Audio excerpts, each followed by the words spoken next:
back to Lex Reads. So, we are doing a reading vlog today. And the book that I'm reading, which I'm so excited about because when I tell you I have been really enjoying it, it is Nobody's Magic by Destiny O. Birdsong. First of all, let's get into this cover. This cover is so pretty. Oh my goodness. The cover matches like the story because this is an albino girl and this book is talking about albinism. I know probably I like Queenie like the cover, but I think I'm gonna maybe replace that with this because this has to be displayed. Um I just love the way this looks.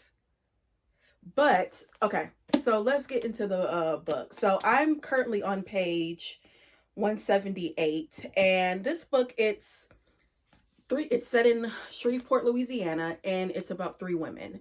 And I'm on currently the second woman, Maple. But let's get into the first woman that I read about. So her name is Suzette, and Suzette is 20 years old, and she has just been pampered all her life. And the reason why is she had a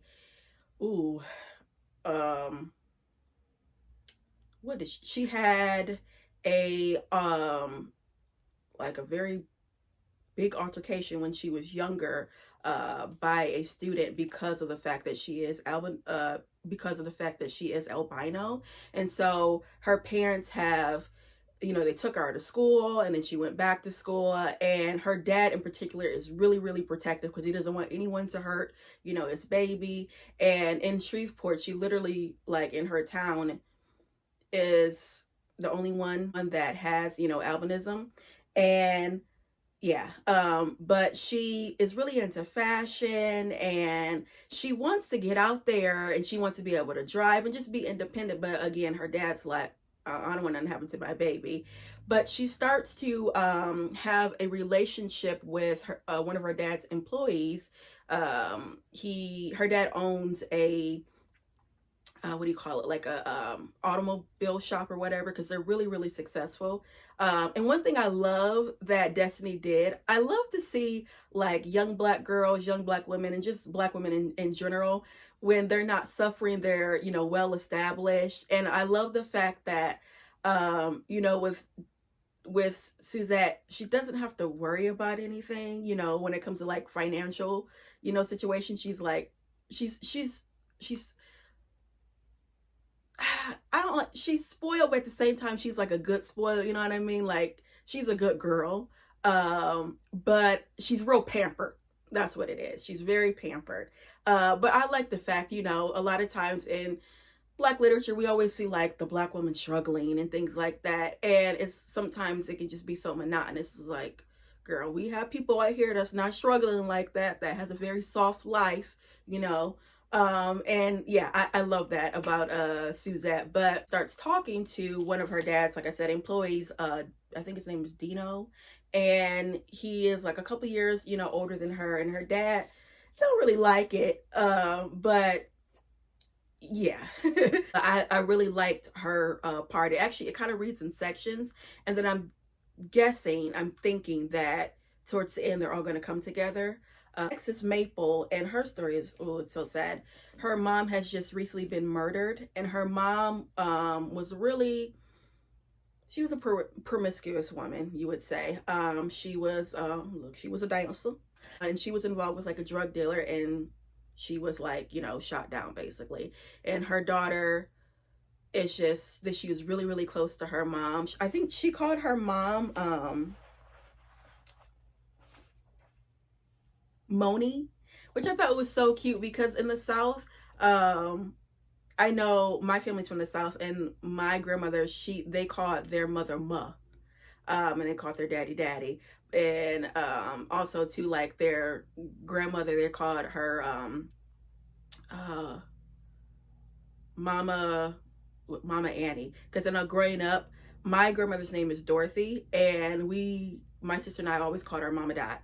And when I got older, I would say like Dorothy, but a lot of times I would say Mama Dot. And my granddad, his name was Charles, and I would call him Daddy Charles. But I noticed like in the South, you know, it's different.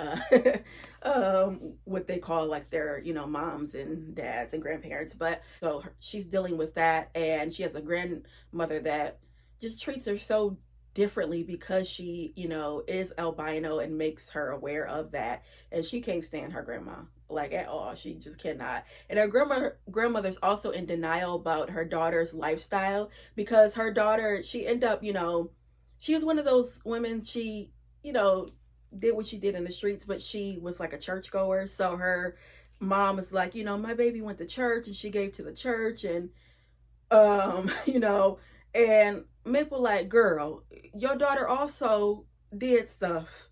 Okay. So you gotta recognize that. But yeah. So that's where I am so far. I know she is living in a motel because she doesn't want to go back home. And yeah, that's all I've gotten in her story. And then I haven't even started Agnes's story yet. That's where we are with the story. But so far, when I tell you I really like this is a page turner. You want to know what's going to happen. Destiny is known for her poetry.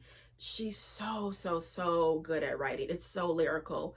Like I said, it's a page turner, but she knows how to, this is another author that knows how to tell a story. See, so I am curious to see what is going to happen with the stories. Are they going to connect? Are they, you know, because yeah. And I do like the fact that she's making it like mini short stories, basically. So that's why I'm thinking it's going to come, you know, it's going to come together at the end, because again, like I said, all these girls are albino. So far, I'm really liking it. So yeah, I'm getting ready to head out the door. I have to go to work.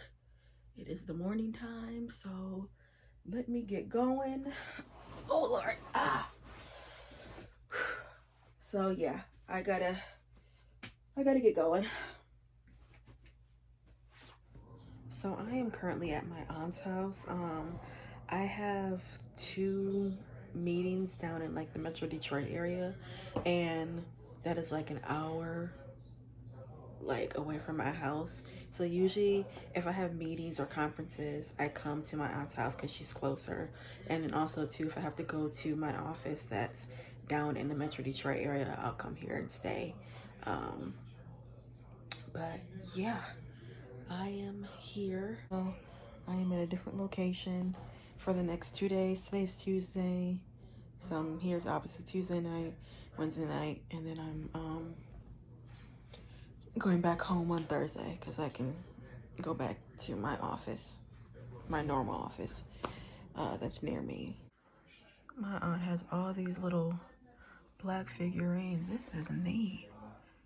She likes to collect little stuff like this. Oh, that is so cute. That little Louisiana.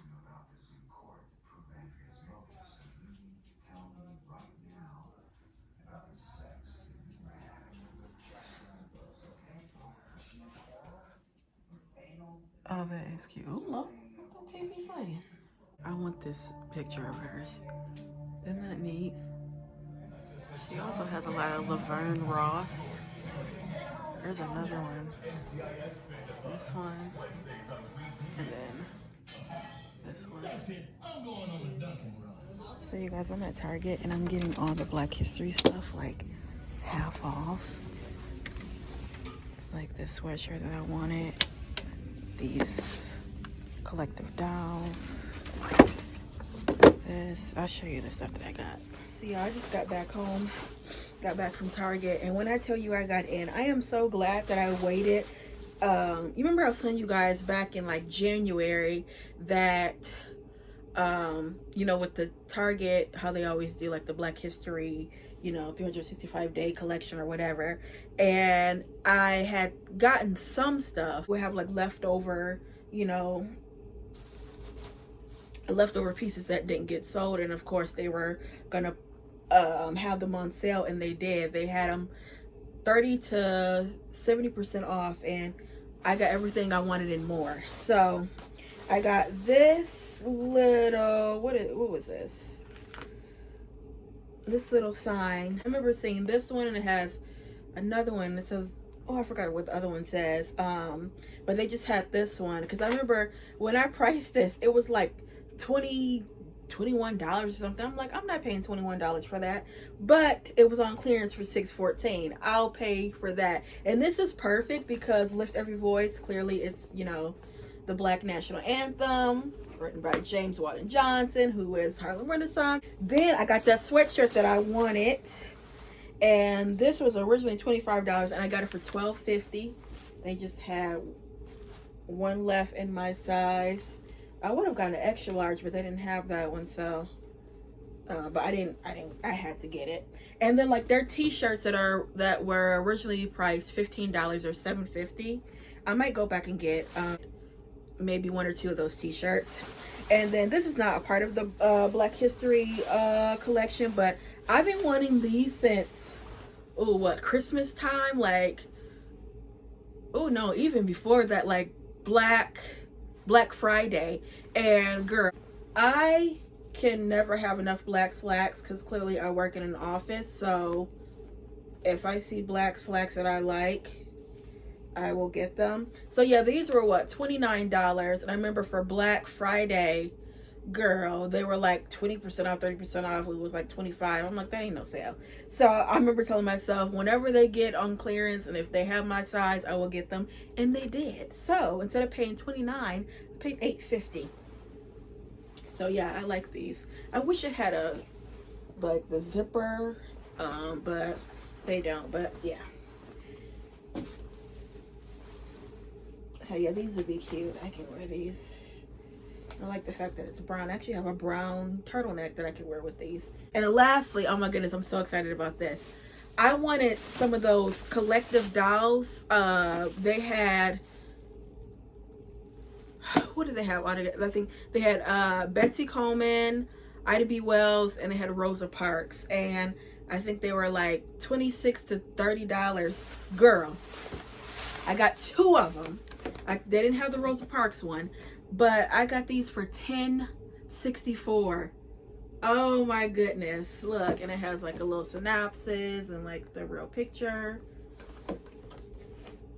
And there's Betsy Coleman. Aren't these neat? Oh my goodness. So I'm not gonna take them out the box, I don't think. I might open the box and just take it out and see how it looks. But I'm gonna keep the boxes. But yeah, I got in. So I'm probably gonna go back. Look, I'll go back next payday, and if they still got some like those if they still have some of those t-shirts, and if I can find the Rosa Parks one, then I'll get it. But I'm really excited about these. So I don't know where I'm gonna put them, but they will be up in this room, okay? Because I'm like, I have to have this. Come on now. And when I saw this, I slapped it up. $10.64. Yeah, that's what I got from Target. And you know what the crazy thing is, last week I actually got this. Oh my goodness, it's crazy. From Barnes & Noble. So yeah, girl, I got to look, book and the doll. All right, back to Maple. So Maple was really close to her mom, and her mom is very free-spirited. She a dancer. She do everything, okay? She got a grandma, but her grandma always makes Maple feel different because, you know, she is albino and she just can't stand her grandmama. Nana is a mess.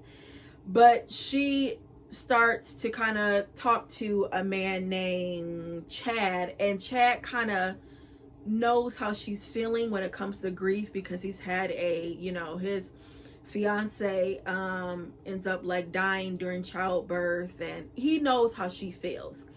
And then lastly we have Agnes, which I literally just started her section. Now I know the author, she said that a lot of people don't like Agnes, and usually I always like the characters that no one likes, or I always find them so interesting because it's like, why don't you know, there's a reason why people don't like them.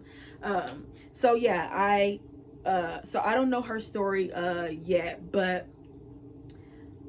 I wanted to read you this section of Suzette that I really did like. what I always do when I read, books, if I can find authors like interviews, I like to watch them before I read the book. During I like to watch interviews like, you know, the whole time I'm reading the book, like before, during, and after. And I know the author, Destiny, she also is albino, and she says growing up, people always ask her, oh, are you related to such and such, or do you know such and such? And she's like, just because I'm albino doesn't mean that I know I'm related to another person that's albino. But she also said too, being albino, you got a lot of stairs and stuff like that, and this was just perfect. She's known for poetry, so she's really good at describing things. Usually poets, they're so lyrical, clearly, so they just know how to write. But this section is her and Dooney, or whatever his name is. They have gone to like a little house party, and the way she describes it, it's so detailed, you can really see. So it says, as soon as we came up to the house, I got nervous. It was too many people out front, and on the inside, yelling, slapping dominoes, slipping past each other with drinks, trying not to spill nothing on the furniture. I had to say excuse me too many times, and people were looking me up and down as usual, or stopping what they was doing as we passed by. Dooney in front, leading me by the hand. Man, it felt like being on a runway.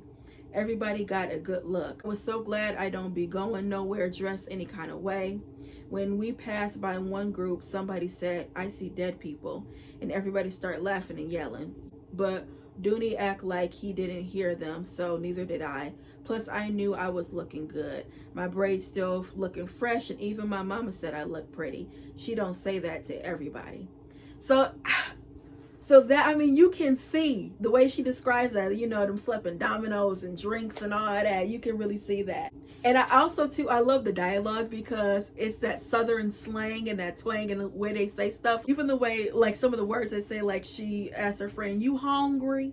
Hongre. And I'm like, oh my goodness, that's something that my grandmother would say. So I love that dialogue. It's just, it's great. And Maple, like I said, Maple real toe up because of her mama. And it was one scene, her mom like did a little adult film, and she doing everybody, like, girl, she doing men, women, everyone. And Maple keeps on watching that video, and she said she's watching it because she's like, just seeing her mom alive, and like hearing her voice. But I'm thinking, I don't think I would want to watch no video of my mama busting it wide open. I don't know, but I'm like, it's her grief. But I noticed with this book too, it's real explicit. She got some graphic scenes, some graphic, I would say it's real. Some of the stuff that the characters say is very vulgar. It can be real vulgar. Personally, I don't have a problem with that because I read a lot of like erotica and urban fiction, so I'm kind of used to that. But if you're not, it's kind of like, oh girl, like, why did you have to go there? But yeah, I thought that was interesting. But this part got me. It was real deep. Okay, so she's talking to a lady, and she says, so will I ever be happy, even if it's just me? If you've ever been happy before, I reckon you'll be again. If you've never been happy, right now is a good time to start trying. And the faster you can do that, the better. Not the being, that's a process, but the trying. Because real happiness is like trouble. You look for it long enough, it'll find you. Even if you start out looking in the wrong places, she said, laughing a little bit. But when she said, not the being, that's a process, but the trying. Because real happiness is like trouble. You look for it long enough and find it. That, I don't know why, but that just got to me. And I mean, clearly everyone, knows what grief feels like. I know for me, losing my mom at 8 years old, I mean, that was just horrible. But I think with Maple, it's the way that she lost her mom. I mean, the fact that your mom was murdered, I think it might be different from, like, you know, for me, for example, my mom was always a sickly person. And she died because of health reasons as opposed to being murdered. I know when it comes to grief, that can obviously be different. You know, there's different, you know, stages of grief and all of that. But I'm just thinking, like, Lord, what does that feel like to know that your mom was murdered? And I kept on having to tell myself that when I was reading her sections, because I was getting slightly annoyed because it was just like, she just was stuck in that. But I'm like, well, girl, first of all, her mama just died in the way her mama died, so of course she gonna be stuck in that.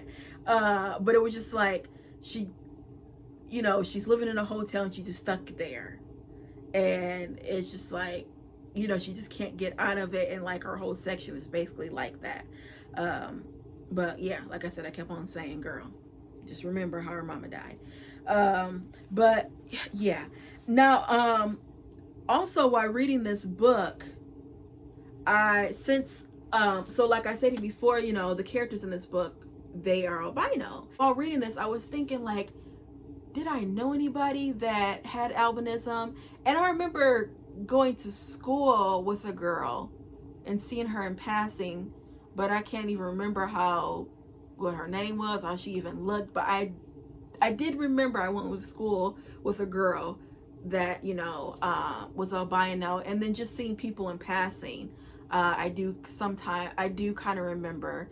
But there was I'll put it down below too, it's a short film of a girl that is albino and she's struggling with it. It's really good. I'll link down their channel too, because they have some really good like short movies, like short story movies or whatever. And then also too, I didn't know in Tanzania, if you're albino, they will like cut off limbs and things like that because they think you have like special powers and stuff. Like, when I tell you, I have been researching and learning. I mean, that's just like the joys of fiction, how you can, you know, you're reading something and then you also learning something. But yeah, I've been really, you know, like I said, really been digging and excavating about, you know, albinism, and looking at interviews and, you know, watching interviews and things like that. And it's just so fascinating. But I mean, kudos to this author, because just the way that, I mean, first of all, like I said, she knows how, she is a poet, so that writing it's music to her, you know, sentences. But again, just to talk about women that, you know, are albino, and just to see how they feel, and just like I said, their day-to-day lives. I have never seen that, and I'm so glad that she wrote this, because yeah, again, just to see their perspectives. All right, so that is what we are reading. When I tell you I can never keep gray clean, I always have an oil spot, and that annoys me, because now I can't wear this out. This is like loungewear in the house, girl. That is so annoying. I don't know why I always have oil.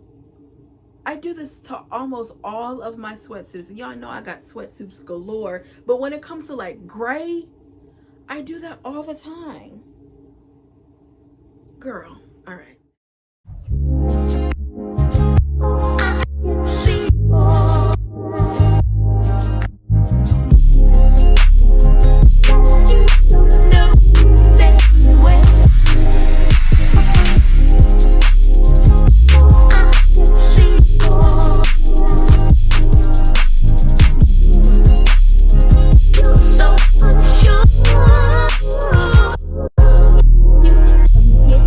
Okay guys, so I've gotten more into Agnes's story, and it is really good. Her character is, so far, it's really interesting.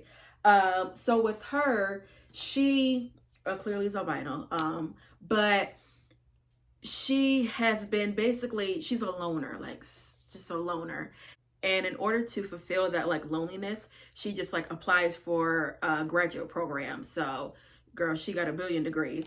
But the way that she the way that the author describes Agnes, I just want to read it to you. So it says, Agnes was no stranger to pitiful attempts at remaking herself into what she considered a more palatable public persona. She was now too broke for the spray tans and heavy wigs she once wore in various shades of auburn. Every morning, she slathered on drugstore bronzer with religious zeal, and when she had time, she flat ironed her strawberry blonde hair within an inch of its life. Because of like her skin tone and like all of her features, she always gets asked by people like, are you originally from here? You know, and again, the book is set in Louisiana. So this part gets me. She says, so she's talking to this guy or whatever, and he says, where are you from? I live in Tennessee. You've been there your whole life? Were you born there? Agnes got this question a lot, and she didn't want to answer Louisiana because people often associated her pale skin and coarse red hair with being Creole, and having to explain that untruth often meant having to explain herself. But this man seemed too self-confident to ask genuine questions about things he didn't understand. He was not timidly apologetic for his presence either, unlike other security guards she encountered around the center. So with Agnes backstory, she like I told you guys, she's like, you know, like wickedly smart. She works like in a right now she's basically like a lecturer, so she goes like I guess to different universities and like lectures. So in this particular situation, she actually is I don't know if you we call it like a mediator, I would say, over, you know, like when you take your like ACTs and SATs, you have to have, there's like a person in the room. She's basically that person. So she's making sure like the kids don't, you know, copy, or, you know, make sure they have like number 2 pencils. And then also too, because she is a teacher, she is like editing and grading dissertations and things like that. So that's her current situation. She needed to get this job because she's like broke as a joke, and this is, you know, gonna alleviate the situation basically. But again, the author said that this is a character that people don't like, and because she's so like lonely and hurt, it looks like she might be willing to hurt other people, because she made a comment about like trying to get with a married man and things like that. So she's kind of like hurt people. But yeah, so far I'm basically almost done. I have like 100 and some pages. I would say I'm still liking Suzette's character the most, but Agnes is really intriguing. I'm not done yet, so that might change. But with Agnes, she's so lonesome, and really she just wants someone to, like how she always says, like just care for her and really want to be around her, especially when it comes to the opposite sex. But I was reading the synopsis. It looks like she's going to start having a relationship with a lonely army veteran. So I mean, come on now, lonely means lonely, and he has a son. So yeah, I want to see how that goes. Like I always tell you, your gifts will make room for you. Yes, mama, I know. I'm glad things are getting better. Agnes' mother had been saying that for both of their benefits since Agnes was 14 with no luck.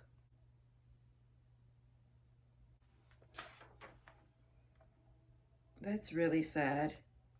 So I want to show you guys some of the things I got today. I went to another bookstore in, is it Flint, Michigan?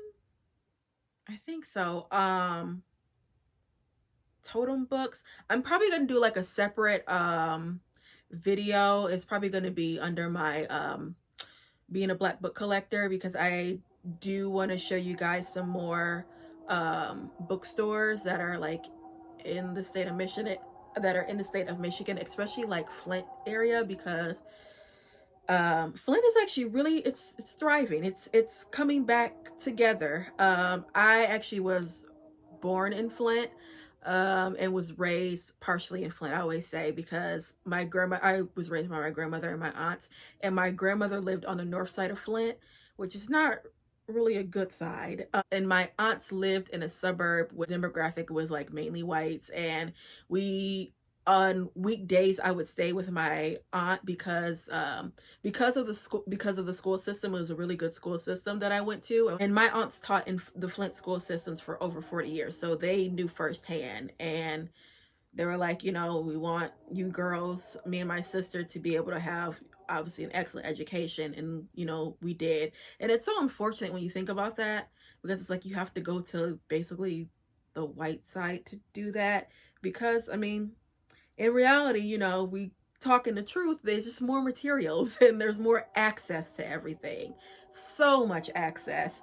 But yeah, I say all that to say I really want to show you guys some more bookstores that are like in the Flint area, because I have been to 2 so far and have been like really amazed. But I got, and this one, oh my goodness, they have records. They had a like a cafe, and they had like a cafe in there where you can buy like beverages, and also you can buy like food and things like that. I know I'm gonna go back there again because, girl, I was slightly overwhelmed because there was so much stuff. That wind is getting on my nerves. I have very cheap thin windows in this apartment, girl. Um, I digress. But I got three things all together. So first, let me show you this. I'm so excited about this, you guys. You guys know I'm getting into albums, and I still have to get a record player, but I have to get this.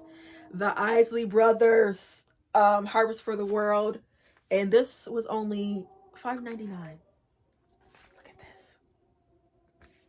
Oh my goodness. And this is in really good condition. Oops, sorry. So I'm excited about this. I am slowly growing my record collection. And then I got this Black American short stories. I've been wanting this. This actually was on my list. This actually was on like my wish list on Amazon, and now I can check it off because the girl only paid $5 for this. And this is awesome. What I'm gonna do probably tonight, I want to tab some of these pages. Usually when I have like anthologies and things like this, I tab which ones I want to read. I tabs which ones I want to read first, and then I just go from there. And this has everyone from Maya Angelou, James Baldwin, who else? Sterling A. Brown, Charles W. Chestnut, W. Du Bois. They have, who else did I?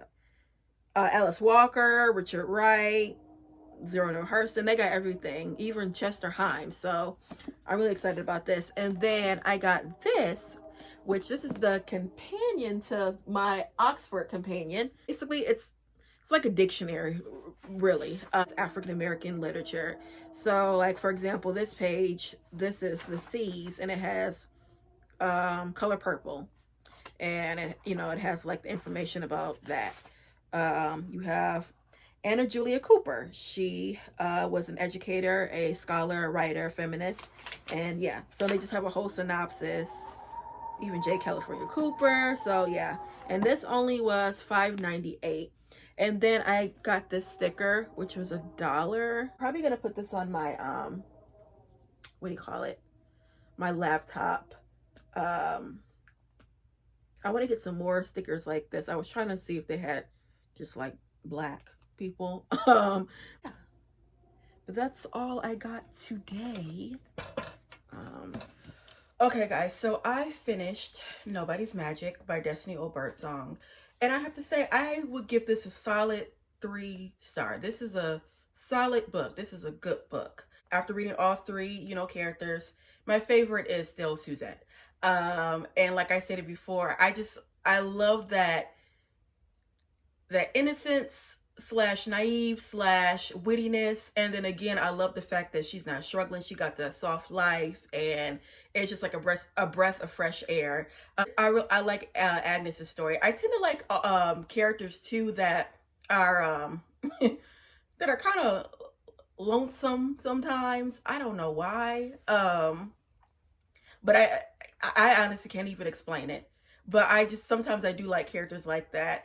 And I liked her. I really did. And also, one thing that I would say I appreciate about this author, I love, again, how she tackled the conditions of having albinism, you know, and I had never read a book that had characters that had that, you know what I mean? And if I did, it maybe have been like one character that had it, but she had all three characters and all of them had different perspectives. And you know, she made a point to put that in there.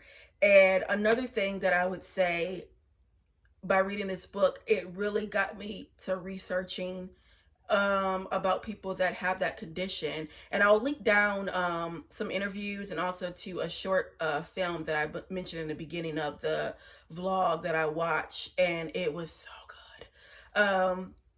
So yeah, I'm like, kudos to her, because people, after they read this book, they probably are going to want to research or at least watch something, or interview, or you know, anything.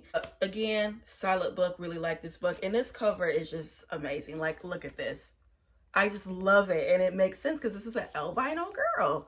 It's so pretty. Like I said, this cover has to be displayed. I'm gonna display this. Yeah, because this just has to be displayed. Look how pretty this is. Yeah, guys, that's it for the reading blog. I really did enjoy this book. Oh god, these pillows. These are all my pillows for my bed. I have like my decorative pillows. I have a problem. My room is black marble and gray, and girl. But yeah, guys, that's all I have for you, and I'll be back with more black books. Bye.